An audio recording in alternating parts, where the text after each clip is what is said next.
بسم اللہ الرحمن الرحیم انی سلمن لمن سالمکم و حربن لمن حاربکم الی یوم القیامہ۔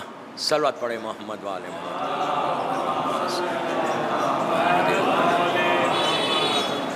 عزاداران امام زینبیہ امام بارگاہ ممبئی کی تیسری مجلس 3 محرم کی مجلس ہے، جو زیارت عاشوراء کے ان کلمات پہ شروع ہوئی تھی۔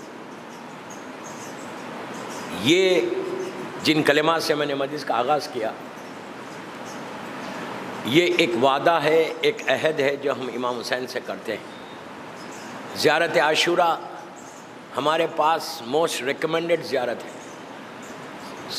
بہت ریکمنڈ کیا گیا اس زیارت عاشوراء کے لیے، جو آپ عاشورے کے دن پڑھتے ہیں۔ ہم عاشورے کے دن پڑھتے ہیں زیارت، لیکن یہ کوئی شرط نہیں ہے کہ صرف عاشورے کو پڑھیں، آپ مسلسل پڑھ سکتے ہیں، سال بھر پڑھ سکتے ہیں۔ زیارت عاشوراء کو کہا گیا کہ یہ گولڈ کی مائن ہے، سونے کی کان ہے۔ یہ ایسی سونے کی کان ہے، سونا نیچے رہتا اور اس کی کان مطلب بھرا ہوا نیچے ہے۔ عاشوراء اس کے لیے کہا گیا۔ ہر دعا سے پہلے، ہر دعاؤں کی قبولیت کے لیے زیارت عاشوراء ریکمنڈ کیا گیا۔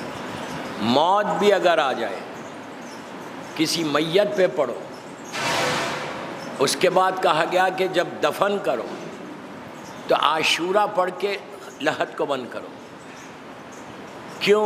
اس لیے کہ جب وہ جائے یہاں سے تو آخری جو کلمات اس کے کانوں میں آئے وہ زیارت عاشوراء کے آئے۔ ہر معصوم نے زیارت عاشوراء کو ریکمنڈ کیا۔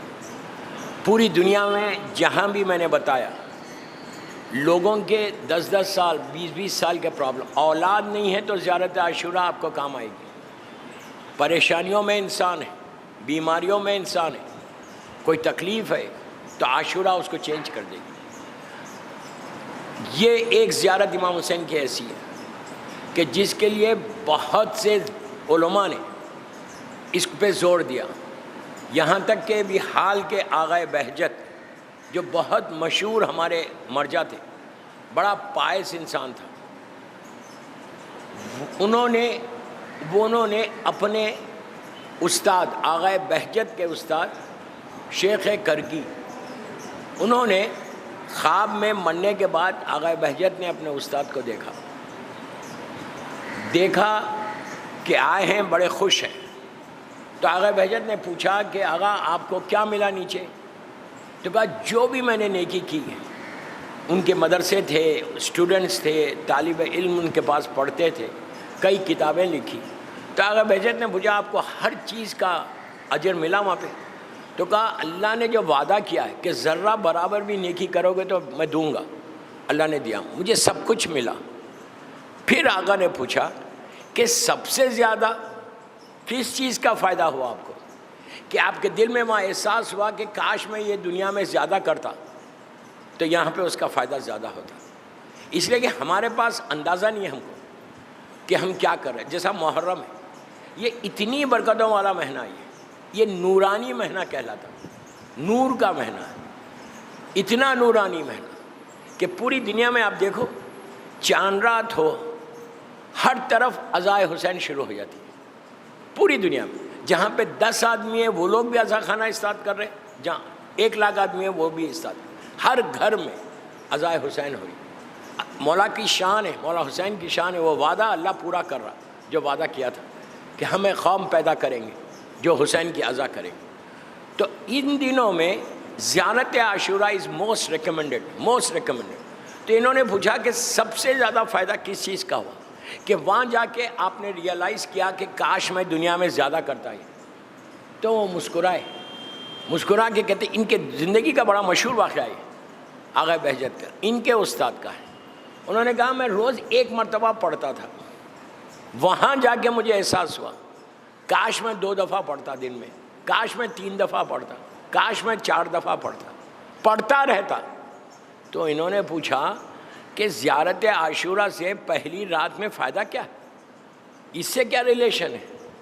تو آپ نے کہا کہ تم زیارت عاشوراء میں ایک جملہ بولتے ہو سجدے میں جا کے، اگر آپ کو یاد ہے زیارت عاشوراء، تو ہم سجدے میں جب جاتے ہیں، زیارت ختم ہوتی تو ہم سجدے میں جاتے ہیں، جا کے کہتے ہیں کہ اللہم ارزقنی شفاعت الحسین علیہ السلام یوم الورود، کہ پروردگار تم مجھے حسین کی شفاعت عطا فرما. کہاں پہ؟ یہاں پہ یوم الورود.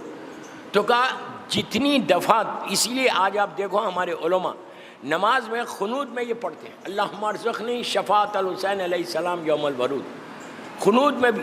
تو اس لیے کہ اتنا فائدہ بتایا گیا زیارت عاشوراء.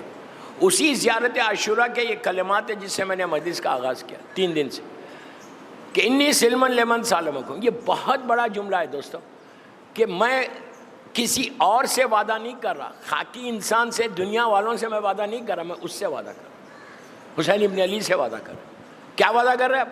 مولا حسین آپ سے کچھ نہیں مانگ رہے. مولا حسین آپ کو یہ نہیں بول رہے کہ مجھے اتنی دولت چاہیے، اتنا سونا چاہیے، اتنی چاندی، کچھ بھی نہیں. وہ کائنات کا مالک ہے، زمین اور آسمان کا مالک ہے. مولا ہم سے کیا لیں گے؟ لیکن ہم وعدہ کر رہے حسین سے. اور ایک چیز یاد رکھو، جو وعدے حسین نے ہم سے کیے وہ پورے ہو رہے. مولا حسین ایسا نہیں ہے کہ آپ سے وعدہ، یہی میں آپ کو بتا رہا نا یوم الورود. آج ہم کو اندازہ نہیں ہے، اللہ سب کو سلامت رکھے، لیکن اس وقت جب کوئی ساتھ دینے والا نہیں ہے، اس وقت زیارت عاشوراء کام آئے گی. آپ اگر بامبے میں ماشاءاللہ کئی گھروں میں مسلسل ہوتی ہے زیارت عاشوراء، اس کے باقاعدہ پروگرامز ہوتے ہیں. دوسرے شہروں میں، ایران میں، قم میں، مشہد مقدس میں باقاعدہ اجتماع ہوتا کہ سب کھڑے رہ کے مولا حسین کی زیارت پڑھ. یہ زیارت امام حسین. اب میں نے پہلی مجلس میں کہا تھا کہ سلام واجب نہیں ہے، جواب سلام واجب ہے. حسین آپ کو جواب دے رہے ہیں اس میں. اور یہ زیارت چھٹے امام جعفر صادق علیہ السلام نے ہم کو دی. ایک بآواز بلند صلوات پڑھیں. اللہم صلی علی محمد. مولا سے ہمارے پاس آئی، یہ اس کا ایک ایک جملہ، ایک ایک ورڈ امام کی زبان کے نکلے ہوئے. اب آپ سوچو، جو امام کی زبان کے الفاظ ہیں اس میں برکت کتنی ہوگی، اس میں صداقت کتنی ہے. تو ایک ایک جملہ عاشورے کا اور ہر زیارت کا معصوم کے زبان کے جملے ان کے دہن مبارک سے نکلے ہوئے. تو کوشش یہ کرو کہ عاشوراء اپنی زندگی میں امپلیمنٹ کرو. اگر تم زیارت، میں اسٹوڈنٹس کو بول رہا، یوتھ کو بول رہا، اگر عاشوراء تمہارے پاس آ جائے تم ہر بلا پریشانیوں سے بچ جاؤ گے. اگر کوئی شخص عاشوراء پڑھ کے باہر نکلتا تو اس کے زندگی کا ضامن حسین ابن علی ہوتا. ایکسیڈنٹل موت سے انسان بچتا. اب آپ خود لے کے جا کے کسی کو ٹکر مارے وہ تو سوسائڈ ہے، لیکن اس کے علاوہ ایک پروٹیکشن ہے زیارت عاشوراء کا. ایک شیلڈ کی طرح انسان آ جاتا کہ اس پروٹیکشن کے اندر بندہ آ جاتا. رزق کا ضامن، جس کے روٹی کا ضامن، جس کے رزق کا ضامن حسین ابن علی ہو جائے، اس کے رزق کو پرابلم ہوگا؟ کبھی نہیں ہوگا. تو گھروں میں مثال کے طور پہ لڑکی کی شادی نہیں ہو رہی، وہ زیارت عاشوراء پڑھے. یہ آزمائی وہی چیزیں جو میں آپ کو بتا رہا ہوں. میں نے کل بھی کہا تھا کہ میں جو زینبیہ امام بارگاہ میں بیٹھے ہوئے ہیں صرف ان کے لیے نہیں پڑھ رہا. یہ میری مجلس لائیو جاری، مختلف شہروں میں لوگ سن رہے، باہر سن رہے، یوٹیوب پہ سن رہے. تو ایک گلوبل میسیج دے رہا. کوشش کرو، ٹرائی کرو کہ عاشوراء اپنی زندگی میں امپلیمنٹ کر لو. عاشوراء اگر امپلیمنٹ کرو گے تو تم ممبئی میں پریشان کبھی نہیں ہوں گے، کبھی بامبے میں پریشانی. انلیس حلال رزق کا ضامن حسین ہے، حرام رزق کا نہیں.